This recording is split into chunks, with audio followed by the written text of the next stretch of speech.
niin, se on Tapio T. Hyvää huomenta täältä Suomen marraskuusta. Tänään on tarkoituksena ajaa semmonen 50–70 kilometriä maantielenkki Sinkulalla. Tervetuloa kyytiin!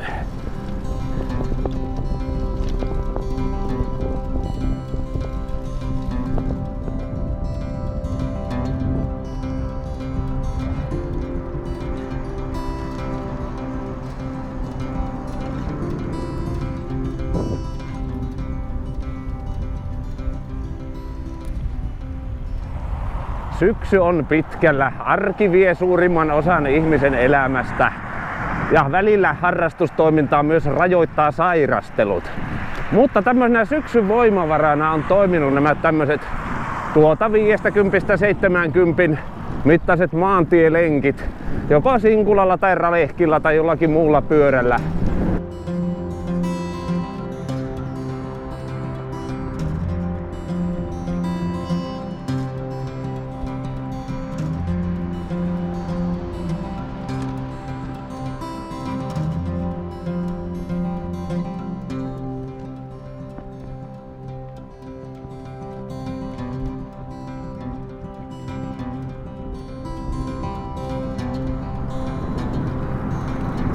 Toisinaan se on ihan hauskaa teleportata itseensä lähijunalla vaikkapa esimerkiksi Keravalle, kuten olen jo kerran tämän syksyn aikana tehnytkin. Ja sitten lähteä sieltä polkemaan suoraan semmoisille baanoille, joilla harvemmin ajelen. Mietin sitä siis tällekin päivälle eräänä skenaariona, että olisin kyseisen teleporttaukseen suorittanut. No sitten tuossa kun vähän ilmaa haistelin aamulla aamukahvia hörppiesä, tuntui, että onpas jotenkin niinkö kylmänpuoleinen tuuli, lieneekö kaakosta päin. 4+ asteen lämpötila tuntuu semmoiselta kevyeltä pakkaselta säätietojen mukaan. Tulipahan siinä mieleen sitten, että mitä minä lähden junahan pyörä kainalossa istuskelleen.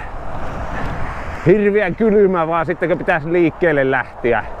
Ihan sama polokasta sitten tuttuja reittejä pitkin itseensä tuonne sanotaan Hyrylän nurkille esimerkiksi, ja kun sinne pääsen, onpahan jalat mukavasti lämpimänä siinä vaiheessa. Sama se on oikeastaan missä sitä maantielenkkiä ajelee, kunhan on mukavaa, nauttii siitä mitä tekee ja pyörä kulkee. Keposesti etulastattu Sinkula. Se toimii aivan mahtavana harjoitusvastuksena, jos näin sanoisin. Mutta siihenpä laitetaan nyt tosiaan se karttakuva näkymään ja siinä näkyy vähän speksejä.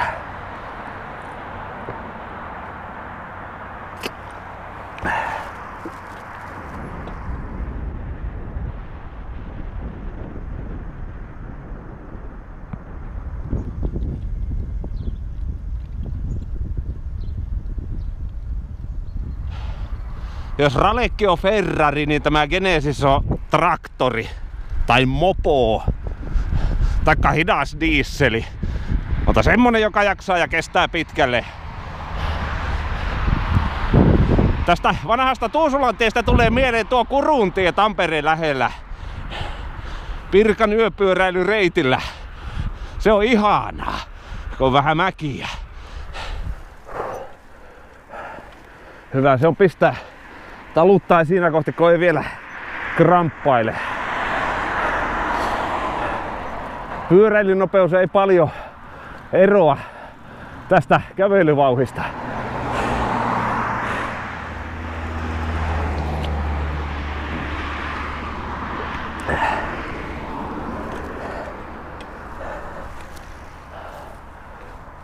Se on oikein.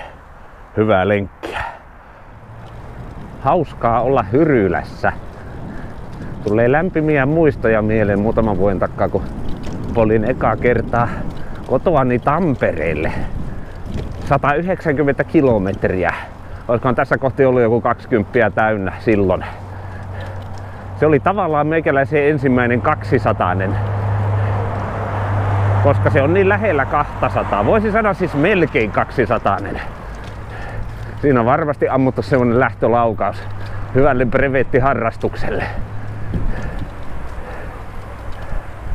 Vähän yli tunti ja hieman yli 20 kilometriä takana.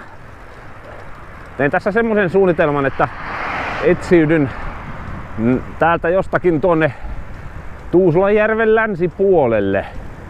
Ajelen sieltä järven reunoja myöten sitä tietä pitkin, joka siellä menee. Jihuu, välillä vähän alamäkeäkin, kun tuossa on saanut muutaman ylämäen kiivetä. Sieltä joku pyöräilijä tuleekin vastaan. Se on oikein, kun ajetaan pyörillä. Terve! Tosi paljon kippurasarviväkeä kyllä näkynyt tänään liikenteessä. Onhan nämä vielä ajosäät semmoiset, että täällä ihan hyvin vois maantiekilpapyörälläkin ajella. Mulla vaan kun aina viikonloppuisin toisinaan iskee tämä Sinkula-fiilis, niin se on mukava lähteä sitten ajamaan Sinkulalla fiiliksen mukaan.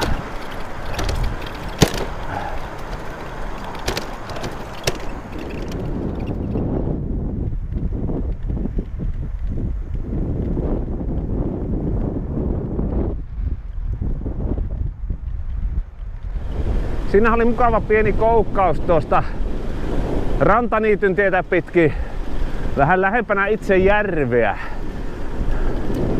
Nyt alkaa olla niin semmoista maisemaa, joihin olen halunnut tänään hakeutua. Olen tyytyväinen ratkaisuun, että en ottanut mitään teleportteja junalla, vaan polin tänne ihan rehellisesti jalkoja käyttää. Onpahan jalat vähän lämpimänä. On siis aika viileä ja tuulinen päivä kyllä, vaan ihan se kuuluu marraskuussa ollakin.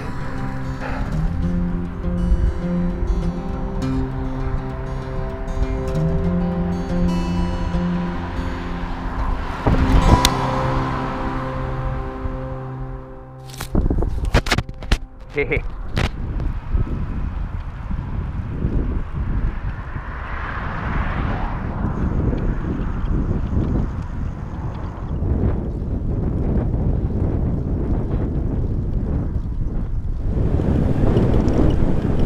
Mä en oo muistaakseni ikään käynyt tuolla Jäniksen linnassa. Täytyy katsoa, minkälainen linna siellä Jäniksillä on. Vähän taas karttakuvaa tähän kohti tällä bussipysäkillä, että missä mennään. Ja noin sitä huomattiin, että 28 kilsaa on takana ja suunnilleen tunti 40 minuuttia. Päästiin pyörätieltä pois ja muutuin täten maantiepyöräilijäksi.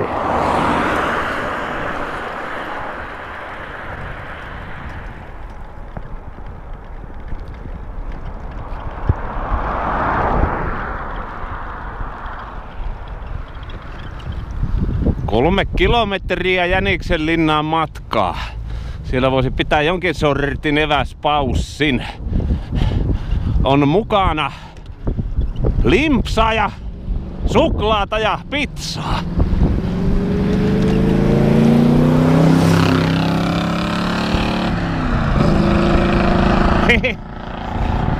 Autoteema ja sinkulat. Sama meno jatkuu kuin eräällä edelliselläkin videolla. Se on kyllä hyvä välissä koluta nämä lähitienot läpi. Täältä löytyy aina joku tämmönen tienpätkä, jota ei yksinkertaisesti ole vaan tullut vielä ajettua. Tuossa vähän speksaili, että se Jäniksen linna voisi olla pohjoisin piste tälle reissulle tänään, kun tuossa on yli 30 jo mittarissa, kun äsken vilikasin. Se menee lähemmäksi 70 kilometriä tämänkin lenkin mitta tänään, joka on sitä, mitä minä tältä ajolta lähdin hakemaan. Tämä on ollut tästä mukavan Loivan mäkistä tämä väylä tänne Jäniksen linnan suuntaan. Juuri sopivaa Sinkulalla ajettavaksi. Jos Sinkula kulkee näissä maastoissa ihan hyvin, niin mitähän se sitten on, kun saa maantiekilipurin taas alle tuossa keväällä. Ai että, on luvassa hyvää kyytiä, kunhan kevät sieltä vielä jossakin vaiheessa saapuu muutaman kuukauden perästä.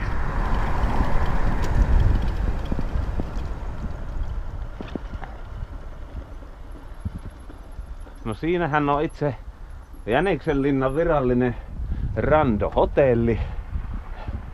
On siis luvassa pizzatauko. Never stop the videoblog, vai miten se sanotaan? Mä oon pannaani unohtanut kotiin. Pääasia tietysti, että on evästä, mutta videoblogi on vähän köyhää ilman pannaania. Mutta jotta sitä videoblogia syntyy, niin B-rollikamera laitetaan siihen lataukseen ja täältä puuhapussista kaivetaan taannoin kolhuja saanut GoPro Hero 5 Session. Siitähän siis linssi hajosi, kun sinne lensi vissiin hiekotussepeliä sen ollessa takakamerana tuossa joskus keväällä, kun Paippisissa päin ajeli. Mutta yksi kaveri, joka on tarkkuusmekaanikko yhdeltä koulutukseltaan, tilasi uuden linssin ja asensi. Hehe. Eli never stop the videoblogi. Pizzaa Jäniksenlinnan bussipysäkille. Tästä ei voi elo enää parantua. Laitetaan kamera tänne kuvaamaan.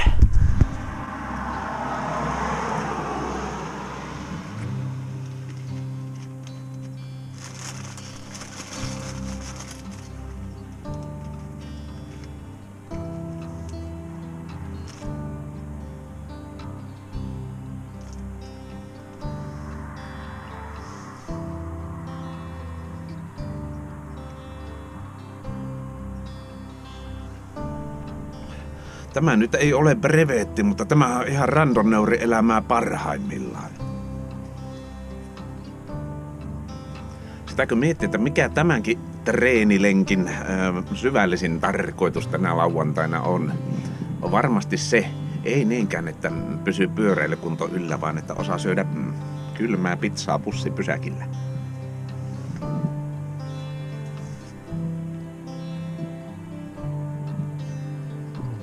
Syömäänhän tänne on tultu. Olen tässä nyt ehkä joku vajaan 10 minuuttia viettänyt.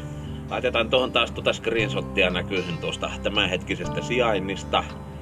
Siinä näkyy samalla kilometrimäärät ja kulunut aika. Pizza oli hyvää. Täällä on vähän kylmä, en viitsi jäädä asumaan. Eli kamerat pois latuksista ja menoksi. Eihän tuo Jäniksenlinnan ollutkaan ihan pohjoisin piste tällä reitillä. Tuossa oli kyltti, että Nukariin on semmonen 5 kilsaa tästä. Eli käsittääkseni nyt Nukarin suuntaan ajelen täällä peltoaukeiden ympärillä ja siitä sitten lähden tämänhetkisen käsitykseni mukaan kääntymään takaisin kotia kohti. Mutta siis mikäs täällä on ajellessa? Täytyy ottaa tämäkin pätkä osaksi vakioreitistöä. Mukava, kun tulee vähän tässä reenaillessa skoutattua tämmösiä uusia alueita, mihin reittejänsä piirtelis. On saavuttu tosiaan nyt siihen reitin pohjoisimpaan pisteeseen ja mä lähden tästä Nurmijärveä kohti nyt siihen suuntaan, mihin autokin menee. Semmonen lähemmäs 40 kilometriä tänne tuli, muutamaa kilsaa vaille. Nautinnollista sinkulakyytiä.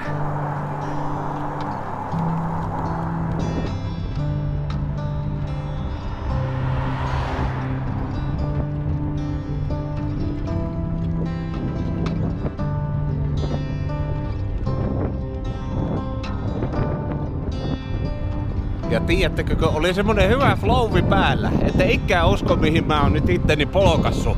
Tuossa menee Hämeenlinnan motaari. Mun piti polkia johonkin ihan muualle, mutta nyt mä kahtoin, että 130 Helsinki. Voi vitsi miten kiva. Ajetaan sitten pieni hetki 130.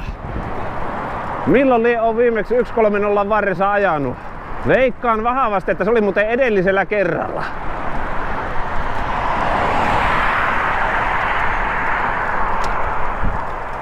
Olihan siinä pätkä 130, mutta kyllä mä rupesin niin sapettamaan, että mä menen Nurmijärvelle ja mä ostan sitä pannaania. Eihän maantielenkki ole mitään ilman pannaania.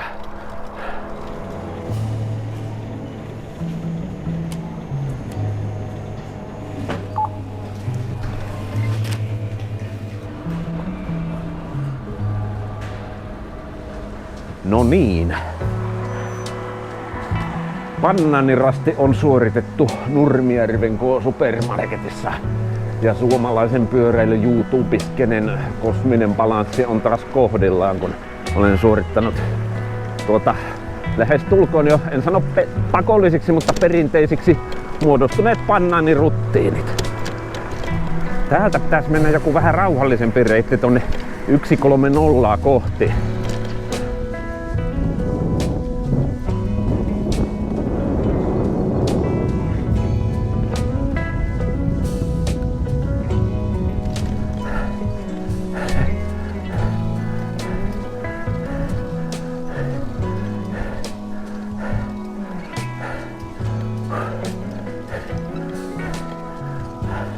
Vaikka mä oon syönyt banaanin, täytyy sanoa, nyt tulee toinen mäki, jossa loppuu tällä reissulla jalat kesken.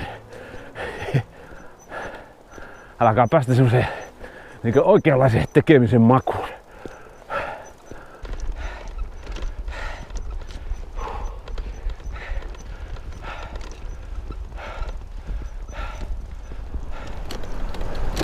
Onneksi se vanha sanonta pitää paikkaansa, mitä yleensä ylämän jälkeen tulee.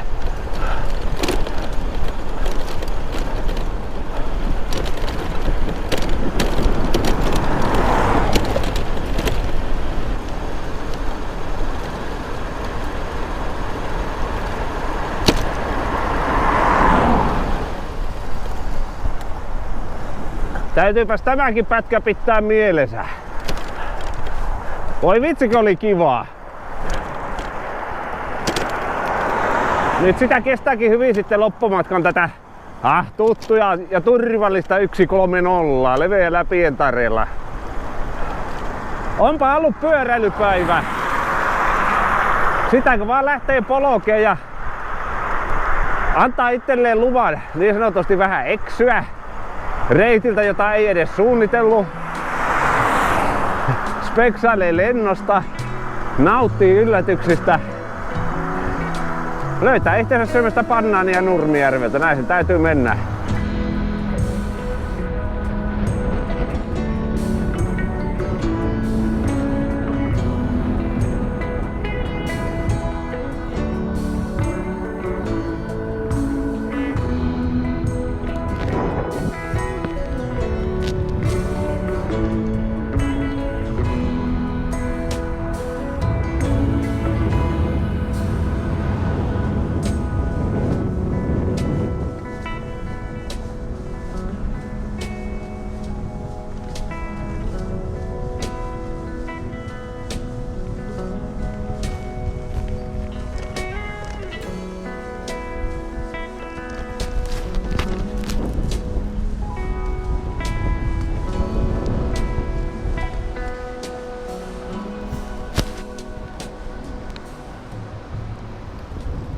Vaihtoehto tuolle reitille Kolmostien kelvit kehä 1 on ajaa täältä Viinikkalan kautta. Oli semmonen pieni entten tuossa Vantaakosken paloaseman kohdalla, että kumpaa kautta ajan ja tänne päädyin. Viimeisiä viiään. Ajelen tätä Ylästöntien vartta ja ajattelin, että siitä, mikä kartano se nyt olikaan, mutta siitä sitten siirryn tonne jokivarteen ja ajelen hiekkateitä kotiin. Täytyypä ihan varsteksi taas tehdä pieni kurkkaus. Paljonko kilometrejä on kertynyt. Sitä jotenkin sillä niin omalla painollaan tuo lenkkeily kulkee, kun ei tuossa Stemmissä killu minkään maailman Sigmaa taikka mikä se nyt on, Karmiini. 75,5 kilometriä, 4 tuntia 46 minuuttia ja hippasen verran päälle. No kyllä se tulee hyvän aika 80 täyteen.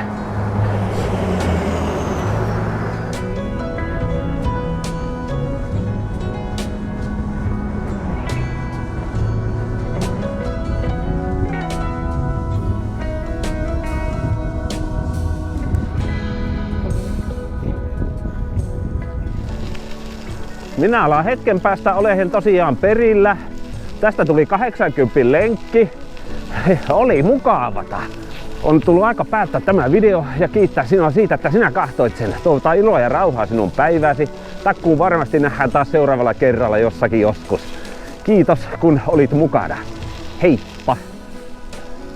Ja tässä näytöllä näkyy tähän loppuun vielä sitten lopullinen GPS-jälki ja lenkin speksit.